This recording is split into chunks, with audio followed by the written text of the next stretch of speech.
I think everybody today came with a very open mind to the training session. I think at the beginning what we were really trying to get out of today was to bond as an executive team, get to know each other on a more personal level. We worked with each other on a day-to-day basis, so spend so much time together, but it's good to dive a little bit deeper into those relationships. And basically get some tools as to how we can learn to be the best high-performing team. What I liked about Richard's process, he first really took the time to get to know the team.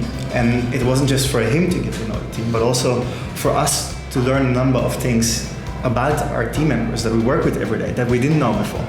And that really created an amazing open atmosphere where everyone felt comfortable sharing. And so it wasn't just him talking, it was also giving really the floor to our team, which I really liked it. But then also he was able to speak about his experiences, his best practices, and his learnings from organizational psychology to really give us the tools and the methods that we could use to increase the performance of our team.